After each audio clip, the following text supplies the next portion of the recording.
আইমার ইফতার মাহফিল থেকে রীতিমতো আপনি মুখ্যমন্ত্রীকে বার্তা দিয়েছেন যে নন্দীগ্রামে আবার দাঁড়িয়ে শুভেন্দুকে হারাতে হবে, কেন? না দেখুন, এই প্রশ্নটা করার আগে অনেকগুলো বার্তাই ছিল। এটাকে আলাদা করে প্রথমেই এই প্রশ্নটা করাটা মনে হবে কোথাও যেন মুখ্যমন্ত্রীর বিরুদ্ধে বলেছি এরকম মনে হবে। আসলে বিষয়টা হচ্ছে যে আমার মনে হয়েছে বা আমাদের পূর্ব মেদিনীপুর জেলার লোকের মনে হয়েছে যে আজকে রাজ্যে যে মুসলিম বিদ্বেষী যে প্রকট মনোভাব হিন্দুদের মধ্যে যে ব্যক্তিটি করাচ্ছেন, তার বেড়ে ওঠার পিছনে আমাদের মুখ্যমন্ত্রীর হাত অনেক বেশি। যখন তৃণমূল করতেন তখন আজকে যারা বিজেপি বা আজকে যারা আরএসএস, এরাই এই লোকেরাই অভিযোগ করেছে, ছাপ্পা করা এ লোক অভিযোগ করেছে, বিভিন্ন ধরনের অভিযোগ উঠেছে। তারপরেও আমরা সংখ্যালঘু মানুষেরা বিজেপির ভয়ে কোথাও না কোথাও তৃণমূলের সাথে আছি। তো আমরা মনে করি যে এই সমস্যার পার্মানেন্ট সমাধান দরকার। আর পার্মানেন্ট সমাধান এটাই হবে যে এই ভদ্রলোককে আগামী বিধানসভায় 26-এ দিদি নন্দীগ্রাম বিধানসভা থেকে দাঁড়িয়ে তাকে হারান। যদি এটা না হয় তাহলে দুটো বিষয় পরিচ্ছন্ন হবে। এক, তো তিনি আইনত কোনো পদক্ষেপ নিচ্ছেন না এই ভদ্রলোকের।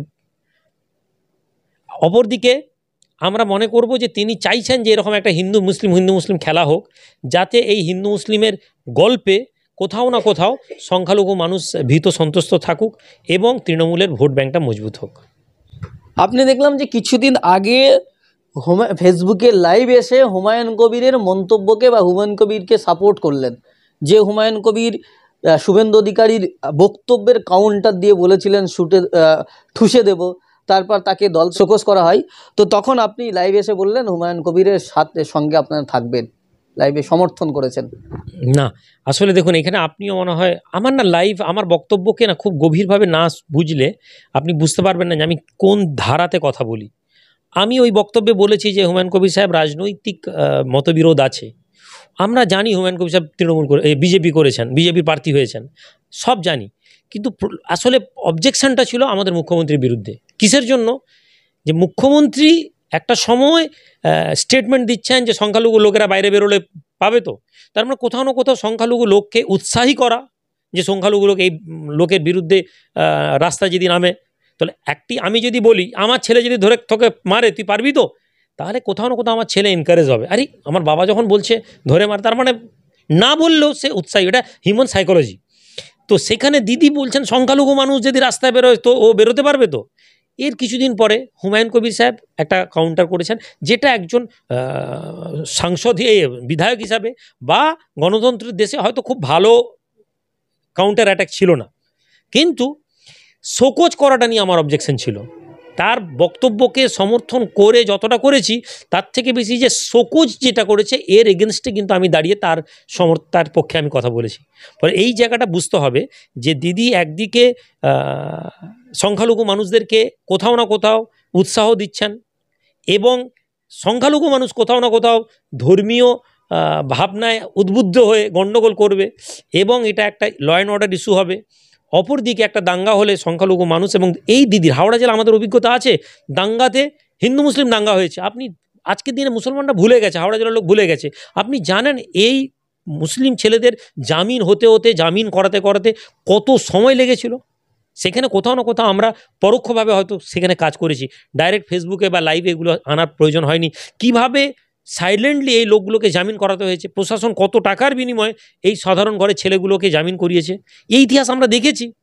কালকে তো একটা দাঙ্গা হয়ে গেলে সাময়িক মুসলমানরা 48 ঘন্টা রাস্তা বন্ধ করে হৈ হৈ করে বাড়ি চলে যাবে, একদিন রাস্তায় টায়ার পুড়িয়ে দিবে, তারপর বাড়ি চলে যাবে। কিন্তু এর পরে যে রিয়াকশানটা হবে সেখানে দিদি বা তৃণমূল বা বিজেপি সামলান না, সামলায় আমাদের মতন বা আরও যারা এরকম ধরনের সংখ্যালঘু মানুষদের হয়ে কথা বলে বা তাদের জন্য কাজ করে, তারা এখানে আসবে। এইটাকে কাউন্টার করার জন্য সেদিন বলেছিলাম যে সংখ্যালঘু মানুষ, এটা হুমায়ুন কবির সাহেবের ওই কথাকে সমর্থন করেছিলাম। একেবারে আরেকটা বিষয় এই মুহূর্তে সবচেয়ে চর্চিত বিষয় হয়ে দাঁড়িয়েছে যে নওশাদ সিদ্দিকী হচ্ছে গিয়ে তৃণমূলের বিরুদ্ধে লড়াই করে দাঁড়িয়েছিলেন ভাঙড়ে, এবং সেখানে ভাঙড়ের মানুষ তাকে সমর্থন দিয়েছিলেন। এখন নওশাদ সিদ্দিকী মমতা বন্দ্যোপাধ্যায়ের কাছাকাছি, যখন নওশাদ সিদ্দিকী আক্রান্ত হয়েছিল, জেলে গেছিল, তখন আপনারা প্রতিবাদ করেছিলেন। সেই নওশাদ সিদ্দিকী এখন মমতা বন্দ্যোপাধ্যায়ের কাছাকাছি, কী বলবেন? কাছাকাছি দেখুন, আমার কাছে এইটাকে নিয়ে কাউন্টার আমি বলছি তো, কোনো কথাকে না আজকের দিনে সোশ্যাল মিডিয়াতে পক্ষে বিপক্ষে কথা বলা কোনো সমস্যা নেই। কিন্তু সমস্যা হচ্ছে সংখ্যালঘু মানুষরা খুব কম বোঝেন, খুব ইমোশনালি, ফলে সেই সংখ্যালঘু মানুষদের একটা বড় অংশ এটা বুঝতে পারেননি বা আমরা বোঝার চেষ্টা করিনি। একজন বিধায়ক, ইভেন কি আমার বাড়িতে তৃণমূলের লিডার, আমার বাড়িতে বিজেপির লিডার পর্যন্ত এসেছেন। ফলে আমি একজন পাবলিকলি মানুষের সাথে ডিল করি, ফলে আমার কাছে শত্রু মিত্র যে কেউ আমাকে আসতে পারে বা আমার বাড়িতে আসতে পারে, বা কোনো কারণ আমি তৃণমূলের দিদির কাছে গেছি, তো এই যাওয়ার মানেই কি এটাই? হ্যাঁ, আপনি আমার ফটো পাবেন না, আপনি আমার ছবি পাবেন না, কিন্তু আমি প্রকাশ্যে বলেছি, এখনও বলছি। তাহলে এই চলে যাওয়ার মানেই কি আমি তৃণমূল হয়ে গেলাম? যখন আমি আমার সমাজের দায়বদ্ধতা নিয়ে কাজ করার চেষ্টা করছি, ফলে আমার সমাজে যদি কোনো ডিমান্ড থাকে, আমরা আজকেও যেমন বলেছি যে তৃণমূল যদি না করে, হয়তো আমরা লোকসভায়, আগামী বিধানসভায় যদি আমাদের মনে হয় যে বিজেপির ইন্টারেস্টকে নষ্ট করে তৃণমূলকে আমরা ড্যামেজ করতে পারবো, আমরা করে দেব। পঞ্চায়েত ভোট আমরা করেছি। তো ফলে কেউ কোথাও একজন বিধায়ক, একজন সাংসদ, একজন জনপ্রতিনিধি বা একজন পাবলিক ফিগার কোনো একজন অ্যাডমিনিস্ট্রেশনের সাথে কোনো বিরোধী লোককে, সংখ্যালঘু মানুষ এটাকে নেগেটিভভাবে নেওয়াটা ঠিক হবে না। কালকে যদি সে পক্ষে যা প্রকাশ্যে আসবে তখন সমালোচনা করুন না, কিন্তু কারো কাছে কেউ গেল আর হ্যালো হায় হায় রব তুলে দিলাম, এটা কখনো ঠিক না। একটা বিষয় আজকে আপনি বক্তব্যের মধ্যে বলেছেন যে বাংলায় সাম্প্রদায়িক যে উস্কানি, এর পিছনে বিজেপির থেকে তৃণমূল বেশি দায়ী, মমতা বন্দ্যোপাধ্যায় বেশি দায়ী। কেন? এক্স্যাক্টলি, আমি বললাম, পুরো তো ডিসকাস করলাম। কেন নয় বলুন? যে লোকটি সারাদিন বলছে বিধানসভার পরিষদ থেকে ধরে মানুষকে বার করে দেবো, চ্যাংদোলা করে সংখ্যালঘুগুলোকে বার করে দেবো, এরপরও এই লোকটার বিরুদ্ধে কোনো ধরনের অ্যাকশান নেওয়া হয়নি, কোনো ধরনের মোটো নেননি, কোনো ধরনের স্টেপ নেওয়া হয়নি। ক্ষমতায় আপনার, আপনি রাজ্যের পুলিশ মন্ত্রী, তারপরেও একটা মিনিমাম এগেনস্ট এফআইআর হয় না, তাহলে আমি ধরে নিতে পারবো না যে আপনার পিছনে তৃণমূলই চাইছে এটা হোক, যাতে কোথাও না কোথাও সংখ্যালঘু মানুষরা আতঙ্কিত হয়ে ভোটটা এক জায়গায় হয়ে যাক। আমি তো আপনাদেরকে এখনও বলছি, এতে অবাক হওয়ার কিছু নেই। কিছুদিনের মধ্যে এই ভদ্রলোক আবার তৃণমূলে যদি চলে আসে, একদম বাংলা মানুষ অবাক হবে না। আমি তো অবাক হইনি, মানে এটা স্বাভাবিক ঘটনা হবে। কি বলছেন, শুভেন্দু অধিকারী আবার ফের তৃণমূলে ব্যাক করতে পারে? অবাক হব না, অবাক হব না, মিলিয়ে নেবেন। আমি 5 বছর আগে, 7 বছর আগে 2017 সালে কলকাতার মিটিংয়ে আমি বলেছিলাম, দিদি মুসলমানরা কুমড়ো না। আপনারা হয়তো আজকে ভুলে গেছেন, কিন্তু ইউটিউবে আছে। আমি সেদিন ওই ভদ্রলোককে ব্যাপারে বলেছিলাম যে এ বিজেপিতে চলে যাবে। কিসের জন্য যাবে? কেননা ইন্টারেস্ট। আমরা দেখেছি বিজেপি থেকে তৃণমূল, অর্জুন সিংয়ের মতন লোক এদিকে আসা যাওয়া। আজকে বিজেপির বড় বড় মণ্ডল পরিষদ যারা, আপনারা খবর রাখেন কি জানি না, যে ওদের যে মণ্ডল বলে যে গ্রামের যে সভাপতি, আপনারা জানেন এর ম্যাক্সিমামটা তৃণমূলের সাথে যুক্ত হয়ে আছে। ওখানে বিজেপি বসে বসে দিল্লি থেকে মনে করছে এখানে একটা লোককে নামিয়ে দিয়েছে, সারাদিন হিন্দু মুসলমান করছে। আমাদের কাছে চয়েস থাকলে আমরা তৃণমূলকে সরিয়ে দেবো, এটাই পরিষ্কার কথা। এটা এর আগেও বলেছি, দিদির সাথে বসেছি তখনও বলেছি, এখনও বলছি। কিসের জন্য? একটি গণতন্ত্রে কোনো সরকার দীর্ঘ 15 বছর 20 বছর থাকলে সেখানে গণতন্ত্র থাকতে পারে না। ইদার ডিক্টেটরশিপে চলে যান, কোনো অসুবিধা নেই, আর না হলে গণতন্ত্রের ভাষায় বলে আপনাকে করতে হবে। কিন্তু চয়েস তৈরি করতে দেওয়া হচ্ছে না। একদলকে বিজেপির ভয় দেখিয়ে দিয়ে একদলকে হিন্দু রাষ্ট্র করে বাংলার মানুষকে বোকা বানিয়ে রাখা হয়েছে।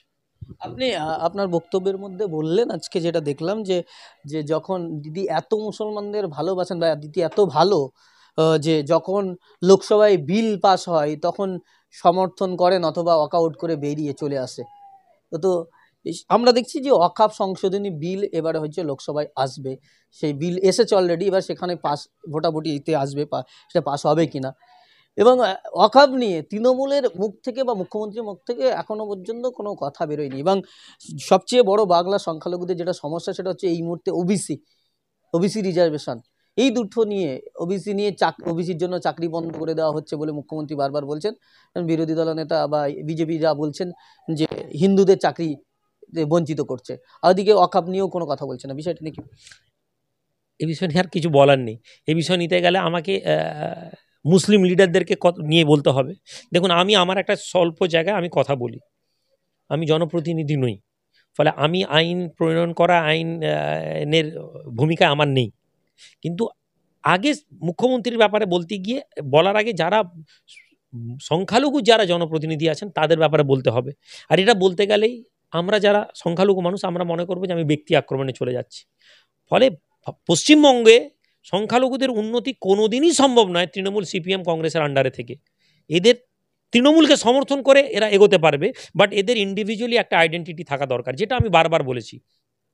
আজকে যদি আমি নিজস্ব বিধায়ক তৈরি করতে পারি, করে আমি যদি তৃণমূলকে সমর্থন করতে পারি, তৃণমূল ভালো দল, তাহলে আমার দরকার কালকে কংগ্রেসকে সাথে যে কোনো রাজনৈতিক দলের সাথে, ইভেন কি কথা আজকে বাংলার মানুষের কাছে মানে মনে হবে যে এটা অবাস্তব কথা, আপনি ইতিহাস সাক্ষ্য দেন জম্মু কাশ্মীরে বিজেপি ওখানকার কট্টরপন্থী মুসলিম দল রাজনৈতিক দলের সাথে সরকার বানিয়েছে।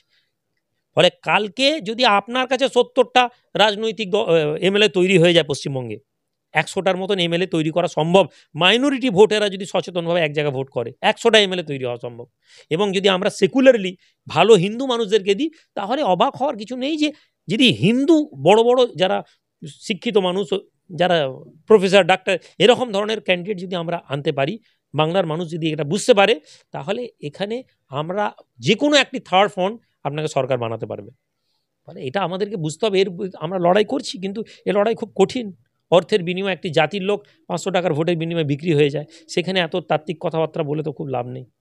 আপনি বললেন আজকে আপনার দল রেজিস্ট্রেশন হয়ে গেছে, ভোটে লড়বেন 2021-এ? আমরা তো অনেক আগে থেকে, লোকসভার ভোটের আগে আমাদের রেজিস্ট্রেশন হয়ে গেছে। আমরা লড়বো না ইন দ্য সেন্স, যতক্ষণ না আমরা শিওর হচ্ছি যাদের জন্য লড়তে চাইছি তারা যদি না হয়। আমাদের দেখুন, আমরা প্রতাপপুর দরবার শরীফ একটা ধর্মীয় পীঠস্থান, এবং এখানে আমি অনেক আগে ডিক্লেয়ার করেছি আমি রাজনীতিতে ডাইরেক্ট কখনো ক্যান্ডিডেট হব না, এটা ডিক্লেয়ার করেছি। আমি আল্লাহর কাছে আশা করি যে আমি যেন আমার কথার উপর দাঁড়িয়ে থাকতে পারি। ফলে এখানে আমার পলিটিক্যালি ডাইরেক্ট চাওয়া পাওয়া কিছু নেই। কিন্তু আজ ধর্মীয় পীঠস্থানগুলো শুধু দোয়া তাবিজ নামাজের মধ্যে ডুবে থাকলে সংখ্যালঘু মানুষ ধ্বংস হয়ে যাবে, একের পর একটা করে বিল পাস হবে, আমরা কিছু করতে পারবো না। ফলে আজকে আমার মতন লোককে পার্টির কথা বলতে হচ্ছে।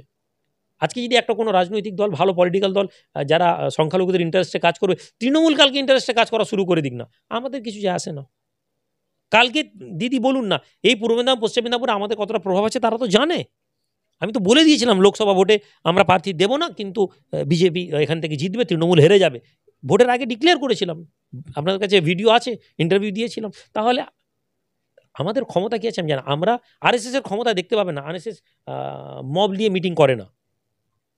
ফলে এটা একটা টাইম আমরা মনে করছিলাম 10,000 লোক দেখাতে পারলে আমার ক্ষমতা আসবে। আমরা এই পলিসিতে অবিশ্বাস করি। এখন আমাদের একটাই বিশ্বাস, ওকেশনালি কিছু প্রোগ্রাম হলো ঠিক আছে, না হলে আমরা গ্রাউন্ড ওয়ার্কে কাজ করার চেষ্টা করছি। লাস্ট 5 ইয়ার্স আমরা এর উপরেই কাজ করেছি।